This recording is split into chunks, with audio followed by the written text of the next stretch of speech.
मुख्यमंत्री नायब सैनी ने स्वस्थ हरियाणा समृद्ध हरियाणा के संकल्प को और मजबूत करते हुए प्रदेशवासियों के बेहतर स्वास्थ्य और सम्मानजनक जीवन की दिशा में एक बड़ा कदम उठाते हुए पंचकुला में आयोजित राज्य स्तरीय कार्यक्रम में स्वास्थ्य क्षेत्र के 100 करोड़ रुपए से ज्यादा की 9 महत्वपूर्ण परियोजनाओं का उद्घाटन और शिलान्यास किया। इस मौके पर हरियाणा की स्वास्थ्य मंत्री कुमारी आरती सिंह राव और महिला और बाल विकास मंत्री श्रीमती श्रुति चौधरी भी उपस्थित रहे। मुख्यमंत्री नायब सिंह सैनी ने कहा कि आज का दिन इसलिए भी विशेष है क्योंकि हम प्रधानमंत्री नरेंद्र मोदी के नेतृत्व में केंद्र सरकार के 12 वर्षों की जनसेवा यात्रा का गौरवपूर्ण उत्सव मना रही है। इन 12 वर्षों में भारत ने स्वास्थ्य क्षेत्र में जो ऐतिहासिक परिवर्तन देखा है वो अभूतपूर्व है। मुख्यमंत्री ने कहा कि प्रदेश सरकार हर जिले तक हाई एंड डायग्नोस्टिक सुविधाएं पहुँचाने के लिए निरंतर काम कर रही है। आज प्रदेश के 18 जिलों में सिटी स्कैन सेवाएं उपलब्ध है। इसके अलावा 7 जिलों में MRI सेवाएं शुरू हो गयी है तथा सभी जिलों में अल्ट्रासाउंड और ब्लड एनालाइजर सुविधाएं उपलब्ध हैं। इस वित्त वर्ष के बजट में शेष जिलों में भी सिटी स्कैन, MRI और डिजिटल एक्सरे मशीनों की व्यवस्था करने का प्रावधान किया है। साथियों, आज अस्पतालों का आधुनिकीकरण हो रहा है, नई मशीनें लग रही हैं और साथियों डिजिटल सेवाएं निरंतर बढ़ रही हैं। साफ सफाई की व्यवस्था आज हमारे जिला अस्पतालों में मजबूत हो रही है और हमारे विशेषज्ञ डॉक्टरों की उपलब्धता भी सुनिश्चित की जा रही है।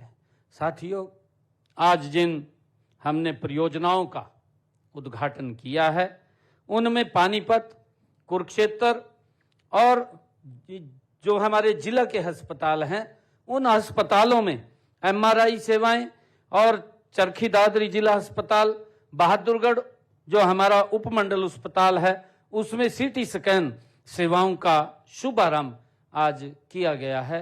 मुख्यमंत्री ने कहा कि प्रदेश के 22 जिला अस्पतालों में डे केयर कैंसर सेंटर शुरू किए गए हैं। अब कैंसर मरीजों को अपने जिले में ही इलाज की सुविधा मिलेगी। इससे गरीब और मध्यम वर्गीय परिवारों को बहुत बड़ी राहत मिली है।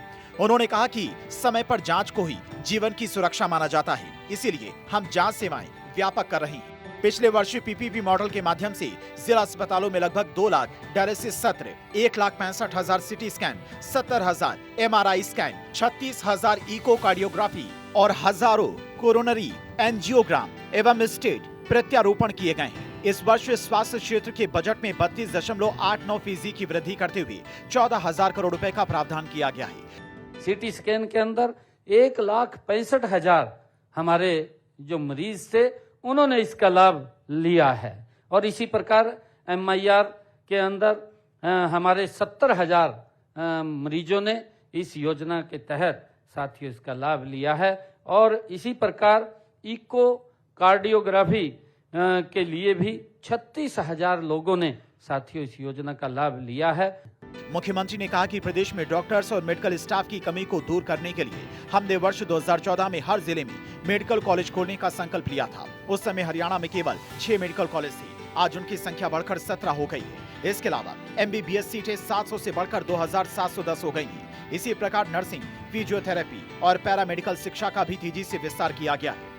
साथियों, उस समय आप देख रहे हैं 2014 के अंदर लगभग 6 मेडिकल कॉलेज थे जो आज जिनकी संख्या बढ़ करके वो 17 हमारे जिलों के अंदर मेडिकल कॉलेज हो गए हैं। और साथियों, उस समय जो हमारे हरियाणा के अंदर MBBS की सीटें थी वो मात्र 700 थी।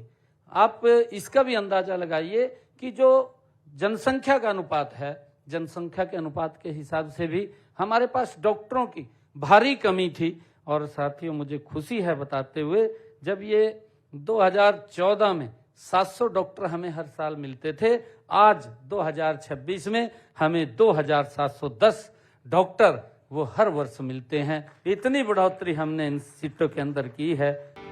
मुख्यमंत्री ने स्वास्थ्य अवसंरचना को आधुनिक और सशक्त बनाने की दिशा में बड़ा कदम उठाते हुए 22.29 करोड़ रुपए की लागत से 30 स्वास्थ्य संस्थानों का उद्घाटन और 21.50 करोड़ रुपए की लागत से 16 स्वास्थ्य संस्थानों का शिलान्यास किया। उन्होंने जिला नागरिक अस्पताल सोनीपत में 6.45 करोड़ रुपए की लागत से विश्राम गृह का शिलान्यास, 34 लाख रुपए प्रतिवर्ष की लागत से 23 जिला अस्पतालों में स्वास्थ्य नारी सशक्त परिवार क्लिनिक का शुभारंभ किया। हमने 23 जिला अस्पतालों में स्वस्थ नारी और सशक्त परिवार क्लिनिक भी आज उनका शुभारंभ किया है, जिससे कि हमारी महिलाओं को चेकअप कराने में कोई दूर नहीं जाना पड़ेगा और नज़दीक में ही वो इस चेकअप करा करके अपने स्वास्थ्य के बारे में वो पूरी जानकारी ले सकेंगी। मुख्यमंत्री ने आधुनिक स्वास्थ्य सुविधाओं के साथ साथ योग, संतुलित आहार, नियमित व्यायाम और नशा मुक्त जीवन शैली को भी अपनाने का आह्वान किया। इसके अलावा उन्होंने कॉर्पोरेट सोशल रिस्पॉन्सिबिलिटी के तहत स्वास्थ्य के क्षेत्र में महत्वपूर्ण योगदान देने के लिए BPCL फाउंडेशन, HDFC बैंक और जना बैंक के प्रतिनिधियों को स्मृति चिन्ह देकर सम्मानित किया। चंडीगढ़ से डॉक्टर थानेश्वर शर्मा की रिपोर्ट, भारत 24।